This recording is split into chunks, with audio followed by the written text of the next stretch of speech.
And what I want you to be watching out for in this video while I work with this student, Eric, is the important components of delivery of instruction. So how am I using explicit instruction? Do you see modeling? Do you see guided practice? I think you're going to see both of those. How do we use multiple representations? I can already see some fraction circles out here on the table, so you might want to keep your eyes open for use of those or use of other representations. And then finally, what's the language that I use with this student? Is that language concise and is it mathematically correct? I want you to be thinking about those things as we look at this video. Go ahead and watch. I'm going to work on a fraction today, and let's see. I'm going to work on a fraction, this one right here. This fraction is 2/3. What fraction is that? 2/3. 2/3. Have you thought about 2/3 before? Yeah, I've seen it come up a ton. It does kind of come up a ton, right? You've probably seen it in school and all kinds of things like that. So I'm going to show the fraction 2/3. So the first thing I'm going to do is I'm going to use these fraction tiles, all right? So, and here is my whole. What is that right there? It's a whole. It's a whole. It's a whole. Whole one. It's a whole one, right? All right. And so I want to focus first on this 3. This 3 represents the denominator. What does it represent? It represents the denominator. In other words, it's sections of this. Yes, exactly. So we have to take that whole and we have to like break it into parts, right? And are those parts going to be equal size parts or? Oh, equal size. Yeah, they always have to be equal size parts. So I should have had this already out here, but I'm going to find my third pieces. And I want you to take this whole and I want you to break it or show me how we could break that into equal parts. What would that look like? Okay, let's get our other third out here. Awesome, and there's my other third. All right, so we've taken the whole and we broke it into how many parts? 3. 3. Now let's focus on the numerator. What is this right here? 2. The 2, the numerator. So can you show me 2 of those 3 parts? What would that look like? 2. And you know what? I'm going to go ahead and let's go ahead and take that away. So what fraction did we just show there? This is 2/3. 2/3. Now I have some questions about 2/3. So thinking about this model here, I want us to think about, this is if we assume that this is kind of 0 over here, and this is 1, all right?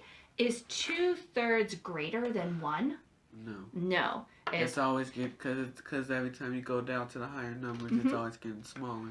Okay, so tell me a little bit more about that, what you mean by higher numbers. Are you looking at the numerator or the denominator? I guess I'm more talking about the denominator. Yeah. And that because since we're breaking it off into more pieces, it keeps getting smaller and smaller and smaller. Smaller and smaller. And if the numerator is a number that is less than the denominator, is this going to... It gets bigger and bigger. So what do you mean by bigger and bigger? It can potentially get bigger since there's more parts to work with. Yeah. So if I have a numerator of 1, then is 2/3 going to be bigger or smaller than 1/3? It's going to be... Okay, say that again. So if I have a numerator of 1, so let's say I had 1/3, so is 2/3 going to be greater or less than 1/3? Oh, it's going to be greater. Greater. What would be another fraction with a denominator of 3 that's going to be greater than 2/3? 3/3. 3/3? Can you think of another one? 2.5. 2.5? Oh, that's definitely going to be greater than 2/3. Now with this 2/3, since you told me it's less than 1, can you tell me, is that 2/3, is it going to be greater or less than 1/2?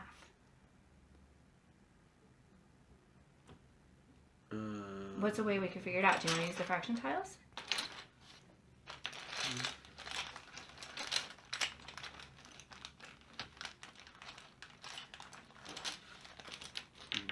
Well, this is 1/2. Mm-hmm. Okay. So if I was thinking that this is 0 here and this is 1, and I wanted to think, I'm going to pick up your 1/2 piece. I wanted to ask myself if 2/3 is greater than 1/2. So is 2/3 greater than 1/2 or less than 1/2? 2/3 is greater than 1/2. Yeah. How do you know that 2/3 is greater than 1/2? Because since it's having it's adding up two of the equal pieces to one of the bigger pieces. And since this only covers half, and this one covers a half 0.5. Yeah, so it kind of covers like more than a half, right? Right. So what I like to think about is when I have this 2/3, I'll go ahead and put it back here. When I have my 2/3, let's say that, have you worked with number lines before with your classroom teacher? Yes, ma'am. Yeah, so if I think I've got my number line, I'll go ahead and I could just draw this along here. All right, just remember, number lines always keep going.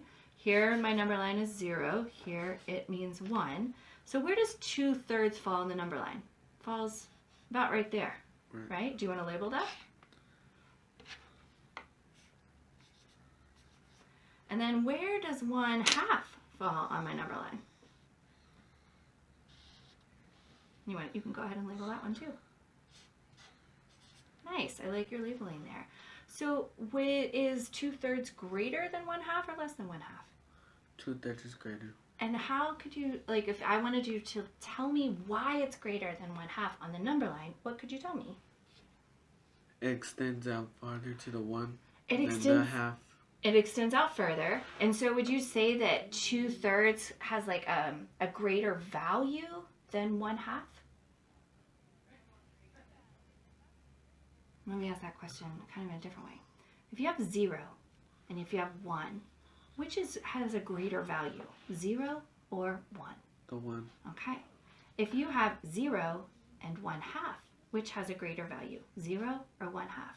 That 1/2. 1/2. Now let's think about, if you have 1/2 and 2/3, which has a greater value? 2/3. 2/3. If I asked you, would you like 2/3 of a pizza or 1/2 of a pizza? Which would you like to have? I would like to have the 2/3 of the pizza since I'm getting more pizza. Yeah, you probably always want more pizza. I always want more pizza too. All right, that was awesome. So I've liked you showing 2/3 this way. Now I've got these fraction circles here. I bet your teacher has worked with you in the classroom. I want us to show the same fraction. We're going to focus on 2/3. So let me get my 2/3 pieces out. Do you see them here? Oh, there they are. You saw them before I saw them. Can you show me the fraction 2/3 with those?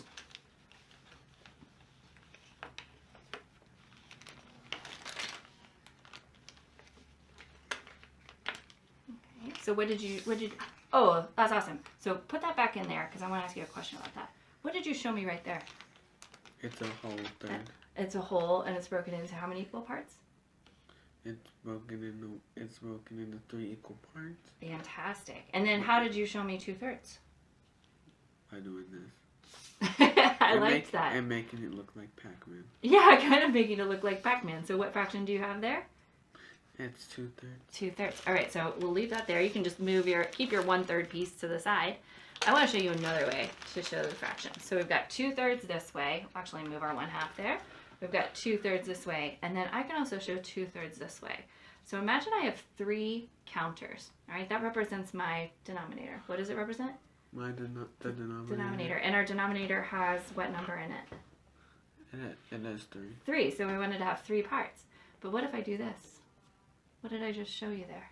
You have 2 red spots and 1 yellow, so it still means 2/3. It still means 2/3. So what fraction did we show here with this, as I call my length model? What fraction did we show? We show 2/3. This is what I call my area model because it's an area broken into equal parts. What fraction did we show? 2/3. 2/3. And then here we have our set model. What fraction did you show that way? 2/3. 2/3. So what's really cool is that we can show 2/3 in many different ways. Now, before I write these concepts, you can see that I was using a lot of explicit instruction, doing a lot of modeling with Eric, asking him lots of questions. I would say that he was very involved in the lesson. Hopefully you would see the same thing too. I was very focused on using the correct math language. And sometimes I use the informal language that Eric used, but then I also use the formal math language, and I'll just talk about that right now. So in terms of the concepts, I'll write all these things up here. we were focused on in this lesson on the fraction 2/3.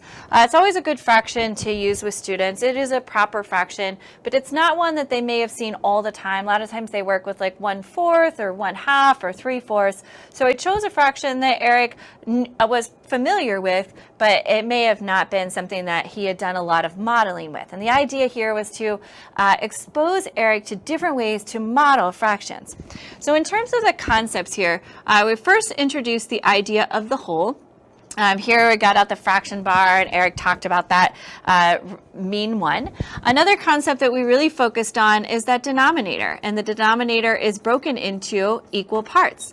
Now, what was interesting here is that his definition involves the term sections. I'll go ahead and write that over here. It's like, oh, it's broken into equal sections. That's an informal way to talk about fractions.